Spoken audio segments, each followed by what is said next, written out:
बच्चों, जय हिंद। जय हिंद।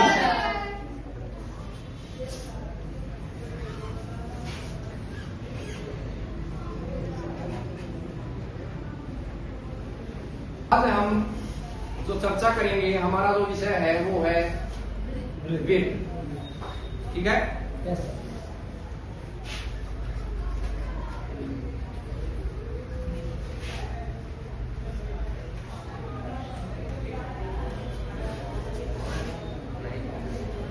वृत्त को इंग्लिश में क्या कहते हैं?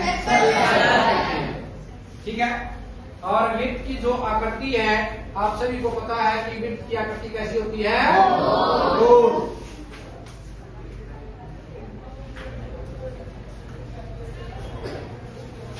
ठीक है। वृत्त की आकृति कैसी होती है? गोल।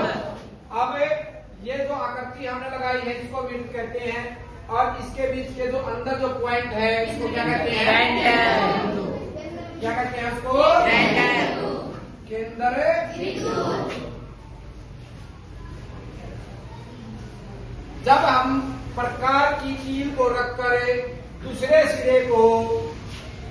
सिरे को चारों तरफ घुमाते हैं, बनी आकृति वृत्त कहलाती है। क्या कहलाती है? वृत्त कहलाती है। वृत्त के बाद अब है जो वो है त्रिज्या। क्या है? त्रिज्या। क्या? वृत्त के केंद्र से परिधि के एक ओर, देखो ध्यान से देख रहे सभी बच्चे, वृत्त के केंद्र से परिधि के एक ओर खींची गई रेखा को क्या कहते हैं? त्रिज्या। इसको आर्क बोलते हैं, रेडियस बोलते हैं। क्या बोलते हैं? रेडियस बोलते हैं। इसके बाद आता है व्यास। क्या आता है? व्यास। वृत्त के केंद्र से परिधि के दोनों ओर खींची गई रेखा को क्या कहते हैं? अब देखो यहां से परिधि ए, ये जो है बीच से जो ए और बी है वो क्या है आपका? व्यास। क्या है? व्यास। वृत्त के केंद्र से परिधि के दोनों ओर खींची गई रेखा को क्या कहते हैं? व्यास कहते हैं। अब इसके बाद आता है नंबर अर्धवृत्त। ये अर्धवृत्त सेमी सर्कल किसे कहते हैं? अर्धवृत्त किसे कहते हैं? अर्धवृत्त कोई बताएगा? कोई बच्चा? अर्धवृत्त किसे कहते हैं? व्यास वृत्त को दो बराबर भागों में, कितने भागों में बांटता है? एक भाग और ये दूसरा भाग, दो भाग। ठीक है। व्यास वृत्त को दो बराबर भागों में बांटता है। प्रत्येक भाग क्या कहलाता है?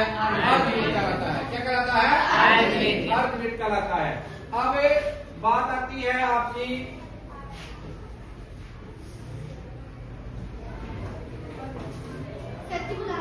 चलो अब त्रिज्या खंड।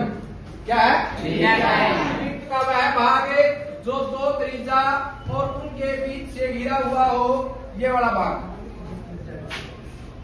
मुझे क्या कहेंगे? क्या बोलते हैं उसको? त्रिज्या खंड। और एक होता है चाप। चाप क्या होता है? वृत्त की परिधि का वह भाग जो, देखो ये तो वृत्त का यहाँ से यहाँ तक, तो इससे छोटा हो यहाँ तक, ये वाला जो हिस्सा है वो क्या कहलाएगा? चाप। इसके अतिरिक्त एक केंद्रीय वृत्त होता है, और बाकी आप जब इसको घर से करेंगे तो पूरा आप कर लेंगे इसको। धन्यवाद।